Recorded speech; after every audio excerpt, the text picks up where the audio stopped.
এবার কেয়ার কর্তৃপক্ষকে আমার পরিবারের পক্ষ থেকে অসংখ্য ধন্যবাদ, আন্তরিকতা, কৃতজ্ঞতা। এটা বলার কিছু মানে আমার বাসায় আর বলার কিছু নাই। যে সাপোর্ট আমি ওনাদের থেকে পেয়েছি, এটা বাংলাদেশের ইতিহাসে সম্ভবত আমার জানা মতে প্রথম। বাংলাদেশের ক্যান্সার চিকিৎসায় নতুন এক মাইলফলক স্থাপন করেছে এভারকেয়ার হসপিটাল চট্টগ্রাম। প্রথমবারের মতো ভেন্টিলেটর সাপোর্টে থাকা ম্যালিগন্যান্ট ব্রেইন স্টেম গ্লিওমায় আক্রান্ত 18 বছর বয়সী এক তরুণের 30টি রেডিওথেরাপি সেশন সফলভাবে সম্পন্ন করেছে হাসপাতালটি।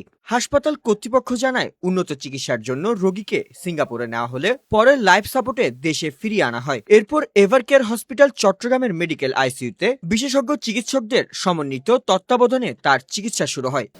আমরা একই সাথে আমাদের আইসিইউ কনসালটেন্টরা মিলে আমাদের আদার্স যা স্পেশালিটিস আছে এই রোগীর জন্য প্রয়োজন, আমাদের রেডিয়েশন টিম, আমাদের ফিজিক্স টিম, আমাদের রেডিয়েশন স্টাফ টিম, আমরা সবাই একসাথে বসলাম যে দেখেন, আমি কিন্তু এই কেসটাকে চ্যালেঞ্জ হিসেবে নিয়েছি, আমি এই বাচ্চাটার কোনো একটা কিছু করতে চাই, আপনারা কি আমার সাথে রাজি আছেন নাকি? এক কথায় সবাই রাজি হয়ে গেল যে আপনি যা বলবেন ডক্টর, আমরা ওটার জন্য রাজি আছি। ঠিক 10 দিনের মাথায় যখন 10টা রেডিয়েশন আমরা কমপ্লিট করলাম, দ্যাট মিরাকেল হ্যাপেন্ড। আমার আইসিইউ টিম আমাকে এখানে বললো, তোমার রোগীর কিন্তু চেঞ্জ আসতেছে, ও কিন্তু নিজস্ব নিতে পারছে, ও আস্তে আস্তে শ্বাস নিতে পারছে। ওই দিনের মতো এত এত বড় একটা আনন্দ আসলে মানে আমার জীবনে আমি কতটুকু পেয়েছি আমি জানি না। আমি সেই আনন্দে আমি রোগীর সামনেও কেঁদে দিয়েছি, রোগীও কেঁদেছে, আমিও কেঁদেছি। অত্যন্ত ঝুঁকিপূর্ণ অবস্থায় থাকা রোগীর জন্য পরিকল্পিতভাবে 30টি রেডিওথেরাপি সেশন সম্পন্ন করেন চিকিৎসকরা। চিকিৎসা শেষে রোগীকে সফলভাবে ভেন্টিলেটর থেকে মুক্ত করা সম্ভব হয়। বর্তমানে তিনি স্বাভাবিকভাবে খাবার খেতে পারছেন এবং ওয়াকারের সহায়তায় হাঁটাচলাও করছেন।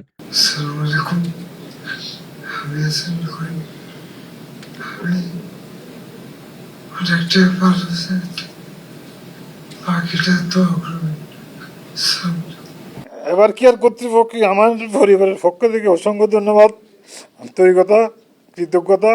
এটা বলার কিছু মানে আমার বাসায় আর বলার কিছু নাই।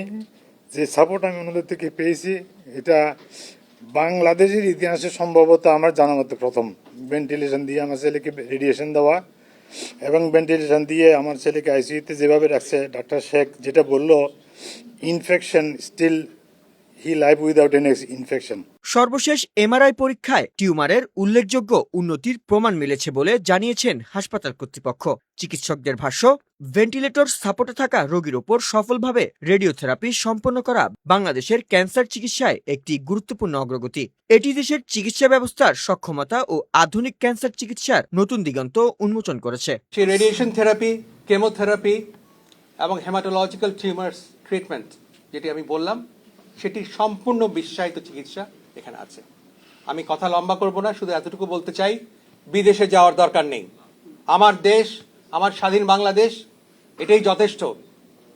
আরও যদি নির্দিষ্টভাবে বলতে চাই, চট্টগ্রাম থেকে বাইরে যাওয়ার দরকার নেই ক্যান্সার রোগীর জন্য।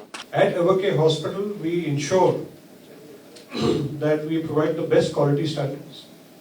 The clinician team across all the departments is top class. The infrastructure is top class. When you compare all this, there will be a little cost, there will be a little premium than the average cost. And when I look at the treatment cost of cancer patient, for cardiac patients, Evercare Hospital is now giving the best treatment at an affordable level for Bangladesh. Assalamu alaikum. Very good afternoon. Desk report, CSG News 24.